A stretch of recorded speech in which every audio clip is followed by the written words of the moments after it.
द्रौपदी के इस श्राप के कारण कुत्ते आज भी करते हैं खुले में सहवास। महाभारत में कई ऐसी घटना घटित हुई जिसका प्रभाव केवल युद्ध तक सीमित नहीं था, बल्कि कई ऐसी घटनाओं ने आने वाली पीढ़ी पर भी असर डाला। इन्हीं में से एक द्रौपदी का दिया हुआ एक अनोखा श्राप है जिसे बहुत कम लोग जानते हैं। कहा जाता है कि द्रौपदी के इस श्राप के कारण आज भी कुत्ते खुले में सहवास करते हैं। आखिर ऐसा क्या हुआ था जो संपूर्ण कुत्ते जाति का भविष्य बदल गया? आइए इस रहस्यमय कथा को विस्तार से जानते हैं। द्रौपदी पांचों पांडव की पत्नी थी। यह एक असामान्य विवाह था, लेकिन इस विवाह को सुचारू रूप से चलाने के लिए पांडव ने एक नियम बनाया। नियम यह था कि द्रौपदी प्रत्येक वर्ष एक पांडव के साथ रहेगी और जब वह किसी एक पांडव के कक्ष में होगी तब कोई अन्य भाई उस कक्ष में प्रवेश नहीं करेगा। अगर कोई इस नियम को तोड़ा तो उसे 12 वर्ष का वनवास भुगतना पड़ता। इस नियम का पालन सभी पांडव ने किया, लेकिन एक दिन एक विचित्र घटना घटी जिसने सब कुछ बदल दिया।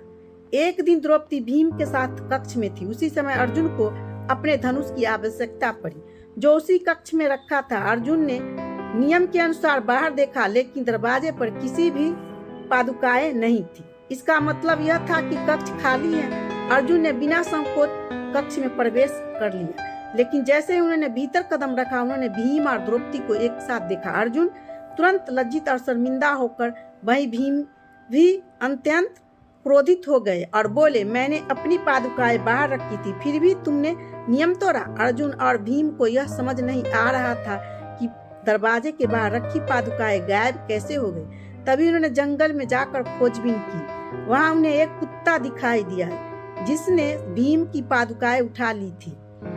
इस घटना के कारण अर्जुन को नियम के अनुसार 12 वर्ष के लिए वनवास जाना पड़ा और द्रौपदी अत्यंत लज्जित महसूस करने लगी। गुस्से में आकर द्रौपदी ने कुत्ते से कहा, तुम्हारी वजह से मेरे और पांडु के बीच अपमानजनक स्थिति उत्पन्न हुई है। जिस तरह आज तुम्हारी हरकत के कारण मुझे लज्जित होना पड़ा, उसी तरह तुम्हारी संतानें भी हमेशा खुले में सहवास करेंगी और संपूर्ण संसार उन्हें इसी रूप में देखेगा। द्रौपदी के इस श्राप के कारण आज भी कुत्ते खुले में सहवास करते हैं और उन्हें इस दौरान कोई लज्जा महसूस नहीं होती। महाभारत की यह कथा हमें यह सिखाती है कि हमारे किए गए कर्मों का प्रभाव केवल हम तक सीमित नहीं रहता, बल्कि वह हमारी आने वाली पीढ़ियों पर भी प्रभावित कर सकता है।